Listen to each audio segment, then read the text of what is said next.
So this video is entitled Cash and Me. One day, my family purchased a dog, and we named the dog Cash after many different possibilities of what we should name it and what it should be called. It takes a while to decide that, but we decided Cash because everybody kind of wishes they had a little bit more cash, and we thought it would be a fitting name for this dog. And he was a Weimaraner, which is a breed that is mainly meant for hunting, different.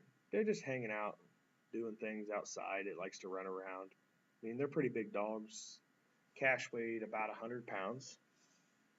And this dog was different than any dog I've had before. It was more fun. It had a lot more energy, but it knew when to use that energy and when that you wanted it to have fun with you. Uh, he was one of my best friends throughout high school, and he was a dog that you knew he would be in a good mood no matter what, and could cheer you up. And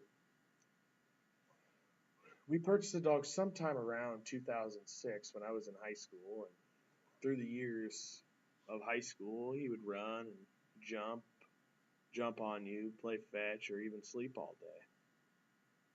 He was a dog that everyone wishes they had, but most people don't get to experience a dog quite like Cash.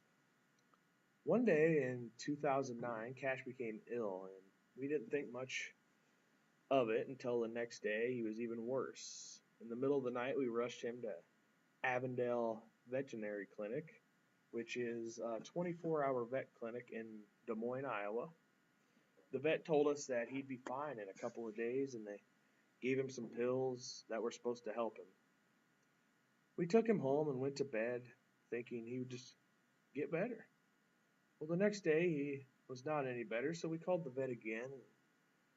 The vet said that, explained that the pills sometimes take a couple days.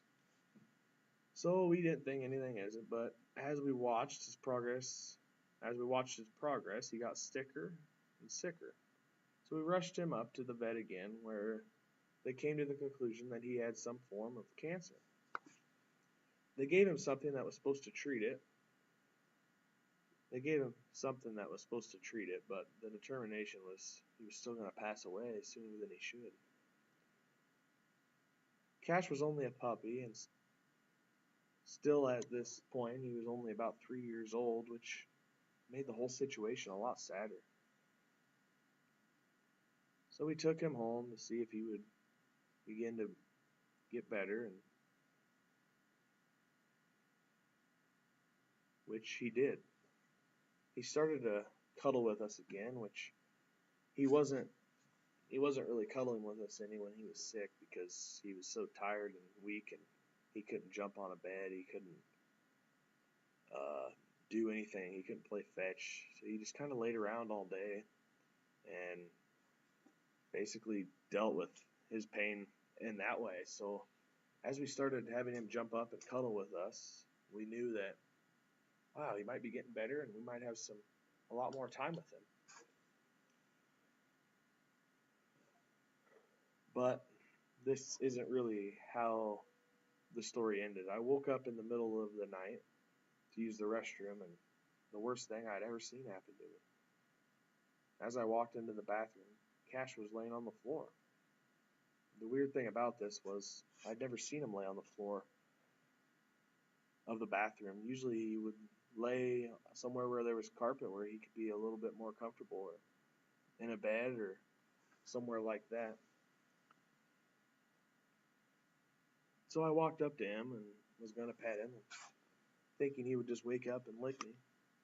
This isn't what happened at all. As I patted him, he felt cold and stiff, like he were picking up a piece of frozen meat that was at the grocery store. At this point, I knew he was dead. I ran and woke my parents up, and the whole family came out, and we all kind of lost it. We had a proper burial for him, and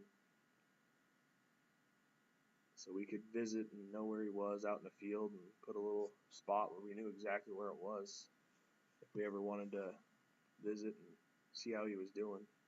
So we decided to get another Weimaraner, but this Weimaraner cannot ever replace Cash. I mean, he's still a Weimaraner, but the personality difference is just not even similar. And it's hard to ever replace a dog that brought so much joy to a family and brought so much joy to me.